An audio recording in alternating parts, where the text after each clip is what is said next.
இன்புற்று வாழ்க! அகத்தியமே ஜெயம்! ஜெகத்தியமே அகத்தியம்! ஓம் அகதீசாய நமக! சிவாய நமக! ஓம் நமோ நாராயணாய! ஓம் பிரம்மதேவாய நமக! சிவமகா சித்தமகா பிரபஞ்ச மகா ஞான சபை திருவனம் திருக்காடு தர்மசாலை தர்மயுகத்தை படைக்க வந்த சபை நாம வழிகளைச் சொல்லி இன்னைக்கு நேற்றைய செய்தியில என்ன நடக்கு இப்படி எளிமையா சொல்லப்பட்ட விஷயங்கள் இங்க சபையில சபை எப்படி அமைஞ்சிருக்கு அப்படிங்கிறத சித்தர்களும் தேவர்களும் சொல்லிக்கிட்டே இருக்காங்க. அதாவது இங்க என்ன கொடுக்கப்பட்டிருக்கு, என்ன அவதார சூட்சமம் நிகழ்ந்திருக்கு அப்படிங்கிற விஷயங்கள், அதன் வழியா என்ன விஷயங்கள் இங்க அனுகிரகங்கள் கொடுக்கப்படுது, என்ன அற்புதங்கள் இந்த எல்லையில நிகழ்ந்துகிட்டு இருக்கு, நிகழப்போகுது அப்படிங்கிற விஷயத்த சிவசபை சீடர்கள் முதல்ல தெளிவா தெரிஞ்சவங்கள விட்டு தெரியாத அதை அறியாது சிவசபையில வலம் வர்றது அவங்களுக்கு. பின்னாடி தெரிஞ்சுக்கிட்டவங்க அது பின்னாடி சபையோட இருந்துக்கிட்டு சபையோட அனுகிரகத்தையும் வாங்கிக்கிட்டு சபையை பற்றி முழு வரலாறு என்ன அப்படிங்கிறது தெரியாமல் இருக்கக்கூடிய நிலைகளில் உள்ள சீடர்களும் இங்கே தொடர்பாளர்களும் முழு நம்பிக்கையோட பயணப்பட்டு வர்றவங்களும் இருக்காங்க. ஆனால் முழுமையாக சபையோட வல்லமை தெரியாமல் ரொம்ப பேர் இருக்காங்க. அவங்களுக்காகவும் கண்ணில் யார் யார் கண்ணில் இந்த செய்தி படுதோ அவங்களுக்காகவும் இந்த பகிர்வு. அது இங்கே என்ன நடக்குன்னா, இப்போ சிவமகா வாழை சித்தன் அப்படிங்கிறத அது சிவமாக சொல்லப்படுது. அவ அந்த 11,000 யுகமா தவம் இருந்த சிவம் அவதரித்த தலமா. சிவன் கூட கிடையாது, பல சிவன்கள் சேர்ந்து ஒருங்கிணைந்த சிவம். பேராற்றல், ஒட்டுமொத்த சித்தர்களின் ஆற்றல், மொத்தத்தில் பிரபஞ்ச ஆற்றலே மனித உருவுல அவதார நிலைக்குள்ள இருக்கக்கூடிய ஒரு உயர் சூட்சமும் அந்த எல்லையில நிகழ்ந்துகிட்டு இருக்கு. முதல்ல அதை எல்லாரும் அறிஞ்சுக்கிடணும். முதல்ல நம்பர் பாயிண்ட் 1. அதுக்குள்ள அதுக்கு பிறகு அதற்கு அடுத்த நிலையில ஒட்டுமொத்த ஆற்றலை தாங்கி நிற்கக்கூடிய, அதாவது ஒட்டுமொத்த சித்த பெருமக்களின் ஆற்றலாய், தலைவராய், ஒட்டுமொத்த பிரபஞ்ச ஆற்றலாய், அதாவது சிவத்தோட கலந்த நிலை, அது அகத்திய நிலை. அகத்திய பெருமானும் இணைந்த நிலை. ஒட்டுமொத்த சித்தர்கள் தேவர்கள் எல்லாரும் இணைந்த நிலைய அகத்திய பெருமானும் அதுக்குள்ள இணைஞ்சு இருக்காரு. பரந்தாமன் கல்கி அவதாரத்தை தார வார்த்து கொடுத்தான்னா அந்த அவதாரமும் இதுக்குள்ள வந்துடுது, சிவ அவதாரத்துக்குள்ள வந்துடுது. அப்போ எல்லா சிவத்துல இருந்து பிரிஞ்ச ஆற்றல் எல்லாம் திருப்பி சிவத்துல இணையக்கூடிய ஒரு நிலை தான் சிவமகா வாழை சித்த நிலை. அது உயர் சூட்சமம். ஏன் அந்த விஷயங்கள் இங்கே சொல்லப்படுது, மாறி மாறி வழங்கப்படுதுன்னா, ஒட்டுமொத்த பிரபஞ்ச புண்ணியமும், அதாவது 11,000 யுகமா காத்திருந்த சிவப்பேராற்றல் யுகம் மாற்றத்திற்காக உதித்த தலமா இந்த தலம் சொல்லப்படுது. அந்த அந்த புண்ணிய ஆற்றல் வெளியே வர்ற நிலைதான் சிவமகா வாழை சித்தன்கிற அவதார சூட்சமும். அப்போ அந்த அந்த சித்த நிலையில இருந்து ஏகப்பட்ட சிவநிலைகள் உருவாகணும். சீடர்கள் அந்த சித்த நிலை அடைஞ்சு சிவநிலையான சீடர்களை உருவாக்கணும் அப்படிங்கிறதான் இதோட உன்னதமான நிகழ்வு. அப்போ எல்லா சீடர்களையும் உருவாக்கிடலாமா அப்படின்னா, அதற்குண்டான பயண வழிகள் இந்த ஜென்மங்கள்ல யாரு அதற்குண்டான பெருநிலை அடைதாங்களோ அவங்க அடைஞ்சிருந்தாங்க. அந்த சிரஞ்சீவி வரம் யார் வாங்கி நிற்காங்களோ அவங்க வாங்கி நிற்காங்க. சித்த நிலை கண்டு யாரு அந்த அதுக்கு அதுலயும் ஒரு ஒரு படிநிலைகள் இருக்கு. எந்தெந்த படிநிலைகள்ல யார் யாரு எப்படி எப்படி உட்கார வைக்கப்படணுமோ அப்படிங்கிற நிலை விதி அம்சம் இருக்கோ, அவங்கெல்லாம் சிவசபையோட வந்து சேர்ந்து பயணப்படக்கூடிய நிகழ்வு தான் இங்க நடந்துகிட்டு இருக்கு. நான் நிகழ்ந்துகிட்டு இருக்கு, நடந்துகிட்டு இருக்கு. அதன் வழியா வந்து சபை வந்து பயணப்பட்டுக்கிட்டு இருக்கு. அ அப்ப வந்து இங்க ஒரு பெரு இறை பிரபஞ்ச மகா நிகழ்வு வந்து இங்க நிச்சயமா, சத்தியமா நடந்துகிட்டு வருது. அப்படிங்கிறத வந்து இறை சபையில உலாவி வருகின்ற எல்லாரும் தெரியும். அப்போ இங்க வர்றவங்களுக்கு என்ன அனுக்கிரகங்கள் கிடைக்கும்னா, உங்களுக்கு தெரியும். நம்ம செஞ்ச ஏற்ற இறக்கங்கள்னால, பாவ புண்ணியங்கள்னால நமக்கு பிறவிகள் கொடுக்கப்பட்டிருக்கு. அதன் வழியில நம்ம பயணப்பட்டு வந்துகிட்டு இருக்கோம். ஆனா எல்லாரும் நிறைவான பயணமா செல்லுதோமா அப்படின்னன்னா, அது இல்ல அப்படிங்கிறது தான் உண்மை. யாரு குரு வழி துணை கொண்டு, இறை வழி துணை கொண்டு பயணப்படுதாங்களோ, அவங்க தான் நிறைவா இறைவனோட காட்டிய வழியில பயணப்பட முடியும். அவங்கவங்களுக்கு உணர்த்தக்கூடிய உள்ளுணர்வு சில நேரங்கள்ல குருவா இருந்து வழிகாட்டும். நல்ல விஷயங்கள செய்யணும். தர்ம சிந்தனையோட இருக்கணும். எந்த இடர்கள் நமக்கு வந்தபோது நம்ம அடுத்தவங்களுக்கு இடர் செய்யக்கூடாது. எந்த பாவ நிலைகளுக்குள்ளேயும் நம்ம பயணப்படக்கூடாது. அப்படிங்கிறத ஒரு உள்ளுணர்வு நிலையில மனச்சாட்சி அப்படின்னு சொல்லக்கூடிய நிகழ்வுல வந்து வலம் வர்ற மனிதர்கள் இருக்காங்க. அவங்களுக்கு அவங்களுக்கு வந்து பாராட்டுக்கள். அப்படி நடந்துகிட்ட போதும் அவங்களுக்கும் இடர்கள், இன்னல்கள், துன்பங்கள், துயரங்கள் சென்ற ஜென்மங்கள்ல தெரிஞ்சும் தெரியாம, அறிஞ்சும் அறியாம, பார்த்தும் பார்க்காம, கேட்டும் கேட்காம, உணர்ந்து உணராம செஞ்ச பாவ புண்ணிய நிலைகள் இந்த ஜென்மத்துல தொடர்ந்து வரத்தான் செய்யும். அவங்களும் சிவசபை நோக்கி வரையில, இறைவனே குருவா இருந்து, அகத்தியமே நேரா பேசி, எல்லா சித்தர்களும் நேரடியா வந்து வழிநடத்தக்கூடிய ஒரு அமைப்பு எங்கேயாச்சும் இருக்கா அப்படின்னு தேடி பார்க்கையில, சூட்சமத்துல இருக்கும். உயர் குருமார்களா சொல்லப்படுகின்றவங்க, ஆ உயர் தர்ம வழியில போறவங்கட்ட எல்லா எல்லா எல்லா இறையாற்றலும் சூட்சமமா இருக்கத்தான் செய்யும். அவங்களும் சிவநிலை அடையத்தான் செய்வாங்க. அது எந்த மாற்று கருத்தும் கிடையாது. ஆனா இங்க இங்க பெரும் பொக்கிஷம் ஒண்ணு கிடைச்சிருக்கு. ஆதி கைலாய சிவசூட்சம நூல்னு எல்லா சித்தர்களையும் கூட்டு பேசக்கூடிய பொக்கிஷம் கிடைச்சிருக்கு. அதன் வழியா வந்து ஏகப்பட்ட ஆசி முறைகளையும், ஏகப்பட்ட வழிகாட்டு நிலைகளையும் ஏன்னா இறைவன் கூட நேரடியா பேசுது அப்படிங்கிறது வந்து பெரிய விஷயம். சித்தர்களோட நேரடியா பேசுறதுங்க வந்து பெரிய விஷயம். மத்த இடங்கள்ல சூட்சமத்துல உலாவிக்கிட்டு இருக்காங்க. அவங்கள்ட்ட சூட்சமத்துல உணர்ந்து 1, 2 இடங்கள்ல 1, 2 வார்த்தைகள் பேசிட்டு போயிருவாங்க. இங்க அப்படி கிடையாது. இங்க மக்களோட மக்களா, நம்மளோட நம்மளா இருந்து இறைவன் பேசக்கூடிய நிகழ்வு இது பிரபஞ்சத்துல இது மாரி ஒரு நிகழ்வு எந்த எல்லையிலயும், எந்த தளத்திலயும் நடக்கல அப்படிங்கிறத மாறி மாறி சொல்லிட்டு வாராங்க. அப்போ சொல்லப்பட்ட நிகழ்வு போல முருகப்பெருமானே வந்து நேரடியா ஆட்சி பண்ணக்கூடிய இடம் யுகத்த மாத்ததுக்கு இறை சித்தனுக்குள்ள அமர்ந்த நிலை. அது இந்த எல்லைய சொல்லப்படுது. இந்த சபைய சொல்லப்படுது.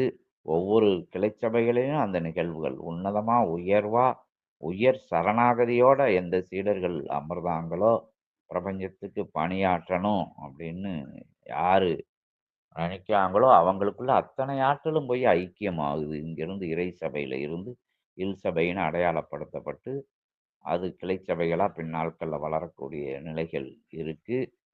சபைகளாகவே தொடரக்கூடிய பயண வழி சீடர்களும் இருக்காங்க. அங்கங்க தனிப்பட்ட முறையில. அவங்களுக்கும் அத்துணை நிலைகளும் பகிரப்படுது. சிவசபையில இருந்து அத்துணை ஆற்றலும், வல்லமையும் இங்க அனுக்கிரகங்களும் வந்து கட்டாயமாக எந்த விதமான இதுவும் இல்லாம சிவசபை சீடர்கள் சிவசபைய சரணாகதி அடைஞ்சவங்க அப்படிங்கிற ஒரே தன்மைக்கு அங்க இறையருள் அவங்களுக்கு வந்து பகிரப்படுது. இங்க வந்து பயணப்பட்ட நிலைகள்ல 1, 2 வெற்றி நிலைகள் அந்த அந்த அந்த இது அந்த நிலைகள் தடைபடுவதற்கு உண்டான காரணங்கள் என்னன்னு எத்தனையோ ஆசிகள்ல சொல்லிட்டாங்க. அவங்களோட வினைகள் உயிர் வினைகளா இருக்கும் பட்சத்துல, அதாவது உயர் உயர் பாவ நிலைகள செஞ்சு பஞ்சமகா பாவங்கள் அப்படிங்கிற நிலைகள் மாறி, ஏதோ வேற்று மாற்று நிலைகள்ல பயணப்பட்ட நிலைகள்ல வரக்கூடிய பாவ சாப நிலைகள் வந்து கொஞ்சம் உங்களோட சரணாகதியோட தன்மைய பொறுத்து, நீங்க சிவசபைய எந்த அளவுக்கு நம்பி இருக்கீகளோ, எந்த அளவுக்கு பாஞ்சாலி அந்த கரங்கள உயர்த்தி அந்த இறைவன கூப்பிட்டாலோ, அந்த அந்த நிலை போல் நீங்க சிவசபைய நம்பணும். அப்படிங்கிறது வந்து இங்க வந்து அதாவது சபைய வந்து முதல் இடத்துல முழுவதுமாக. அப்ப சபையே எல்லாம் அப்படின்னு நினைக்கையில, எந்த பாவ சாபமும் வந்து அடிச்சு நொறுக்கப்படும். அதற்கும் ஒரு காலக்கெடு இருக்கும். அந்த நிகழ்வு தான் எல்லா சீடர்களுடைய வாழ்வியல்லயும் நடந்துகிட்டு வருது. வந்த உடனே வெற்றி பார்த்த எல்லையில வந்து கால் வச்ச உடனே வெற்றி அப்படிங்கிற நிகழ்வுகள் ரொம்ப நடக்கு. இறை தரிசனங்கள், இறையோட பேசுறது, சித்தனோட பேசுறது, அகத்தியரோட பேசுறது, சிவசூட்சம நூல் வாயில வெளிப்படுது. அது காட்சியா தெரியுது. எல்லாமே சிவசூட்சம நூல் தான். இந்த இத உணர்றது ஒரு நிலை இருந்துட்ட போதும், தடை நிலைகள் அதாவது நீண்ட காலமா இருக்கக்கூடிய ஒரு பெருவினை நிலைகள் வந்து படிப்படியா, படிப்படியா நீங்க பயணப்படும்போது, இங்க சொல்லப்பட்ட விஷயங்கள் பிரபஞ்சத்துல எடுத்தத பிரபஞ்சத்துக்கு கொடுக்கும்போது, அதாவது பிரபஞ்சம் கருவுல இருந்து உங்களுக்கு குடுத்துக்கிட்டே வருது. பஞ்சபூதங்களா இருந்து கருவா உருவாகி அது வாழ்வதற்கு அது வெளிவருவதற்கு உண்டான நிலைகளையும் குடுத்து, அது வெளிவந்து வளர்வதற்குண்டான அத்தனை உணவு முறைகளையும், அத்தனை நிலைகளையும் காற்றா, நீரா, நெருப்பா, ஆகாயமா வழி வழியா உங்க கூட வந்துகிட்டே இருக்கு. நீங்க உறங்க கூட கூட இமைக்க மறந்த நேரங்கள்ல கூட எப்பவும் அது உங்களுக்கு அனுக்கிரகங்கள் குடுத்துக்கிட்டே இருக்கு. அப்படி கொடுக்கறத பிரபஞ்சத்துக்கு நம்ம ஏதாவது செய்யணும். நமக்கு கடன் வாங்கிக்கிட்டே இருந்தா, அது வந்து பற்றாக்குறையாகி அது வினைகளா மாறிரும். அதற்காக அத பகிரணும். அதான் தர்மம்னு முன்னோர்கள் சொல்லி வச்சாங்க. அப்படிங்கிற விடைய விஷயத்த வச்சு உங்களுக்கு உபதேசங்கள் இறைநூல் வழியா சொல்லிக்கிட்டே வருது. அந்த விஷயங்களை எல்லாம் கடைபிடித்து வரையில, எப்பேர்ப்பட்ட விஷயங்களும், எப்பேர்ப்பட்ட வினை நிலைகளும், எப்பேர்ப்பட்ட பாவ சாபங்களும் சபையில இருந்து தீர்த்து வைக்கப்படும். அது படிப்படியா, படிப்படியா வந்த உடனே செஞ்சிருங்க, வந்த உடனே கிடைக்கட்டும். சுடுது மடியப்படி அப்படிங்கிற நிலை போல இல்லாது பொறுமையா இங்க என்ன நடக்கு? என்ன நடந்துகிட்டு இருக்கு? என்ன நடக்கப் போகுது? யுக மாற்றத்துக்கு எத்தன பேராற்றல்கள் வந்து உட்கார்ந்திருக்கு? என்ன அவதார சூட்சமங்கள் நிகழ்ந்துகிட்டு இருக்கு? இன்னும் என்ன சபைகள் மூலமா நிகழப்போகுது? அப்படிங்கிற விஷயங்கள எல்லாம் எளிமையா சொல்லிக் கொடுக்கும். எளிமையா தெரிஞ்சுக்கிட்டு, இந்த உரைகள்ல கூட கொஞ்சம் எல்லாம் குழப்ப நிலைகள் இருந்துட்ட போதும் கூட, ஓரளவுக்கு இங்க வந்து பயணப்படுறதுக்கு உண்டான தகுதியை வந்து ஒவ்வொரு நாட்களும் ஒவ்வொரு குறைந்த விஷயமாவது மக்களுக்கு சபைய சார்ந்தவங்களுக்கு ஏதோ ஒரு விளக்க உரைகள் ஆற்றணும். ஒரு சின்ன சின்ன செய்திகள புரிய முடிய சொல்லணும் அப்படிங்கிற நிலைக்காக வந்து வணங்கி நிக்கிறவங்களுக்கு முதல் இடத்துல வச்சு, முழு இடத்துல வச்சு, குலதெய்வ நிலைய கூட இதுக்கு அடுத்து தான் வைக்கணும் சபைய கூட. அப்படி உயர்வா வணங்கி நிக்கையில, உங்களோட வேண்டுதல்கள் படிப்படியாக தீர்த்து வைக்கப்பட்டுக்கிட்டு இருக்கு. அந்த அதிசயங்கள் இங்க நடந்துகிட்டு இருக்கு. ஏன்னா பிரபஞ்ச விதி உங்களுக்கு தெரியும். செஞ்சத வந்து பிரபஞ்சம் செய்ய தயங்காது. கொடுக்க மறக்கவே மறக்காது. நல்லதுனாலும் அது கையில வச்சிருக்காது. கெட்ட விஷயம் நம்ம செஞ்சிருந்தாலும் அத கையில வச்சிருக்காது. அத நம்ம கையில குடுத்து அது எத்தனிக்கும். அப்ப வந்து தீய விஷயங்கள வந்து பிரபஞ்சம் நமக்கு நிகழ்த்துவதற்குள்ள அதற்குண்டான புண்ணிய நிலைகளை நம்ம சபை வழியா செய்யும்போது ஏன்னா சபை ஒரு புண்ணிய சேத்திரமா, புண்ணிய தலமா, புண்ணிய ஒரு அமைப்பா வந்து புண்ணியங்கள்லாம் சேர்ந்த ஒருங்கிணைஞ்சு சேர்ந்த ஒரு உயர் சித்த ஞான தேவர்கள் எல்லாம் அமர்ந்த கூட்டத்தின் ஒருங்கிணைப்பா சொல்லப்படுது. இந்த எல்லையில காலதேவனே இங்க தான் இருந்து பயணப்படதா சொல்லப்படுது. எத்தனையோ முடிவுகள் இங்கிருந்து பிரபஞ்சத்தின் நாளைய நடக்க இருக்கக்கூடிய முடிவுகளெல்லாம் இங்கிருந்து எடுக்கப்படுது. காலதேவன் தான் தவத்துல அமர்ந்த இடம். இப்படி எத்தனையோ விஷயங்கள் பட்டு வர்ற நிலையில, அந்த சபையில இருந்து நீங்க பயணப்படையில, பொறுமையோட பயணப்படையில, அருமையா பயணப்படையில, வல்லமையா பயணப்படையில, புரிஞ்சு பயணப்படையில, என்ன வந்துரணும் அகத்தியர்ட்ட கேட்டணும். செஞ்ச வினைகள்லாம் ஒரே நாள்ல முடிஞ்சிரணும் அப்படிங்கிறது முடியாத நிலை. எப்பவுமே அது அதற்குண்டான ப்ராசஸ், அதற்குண்டான வழிமுறைகள், அதற்குண்டான சூட்சமங்கள் கட்டாயம் பிரபஞ்சத்தில நிகழ்த்தி தான் ஆகணும். அதற்குண்டான வணங்குதல் முறை, அதற்குண்டான சரணாகதி நிலை, அதற்குண்டான சேவைகள், இறை சபையோட இணைந்து இயன்ற சேவைகள் பிரபஞ்சத்துக்கு. அதாவது எடுத்த விஷயங்கள் குறைபடும்போது தான் தொல்லைகள், துயரங்கள், இடர்கள், இன்னல்கள் வருது. அப்போ அதற்கு பிரபஞ்சத்துக்கு அத அத ஈக்குவல் பண்ணக்கூடிய விஷயங்களா, அந்த சின்ன சின்ன விஷயங்கள இங்க சொல்லிக் குடுக்காங்க.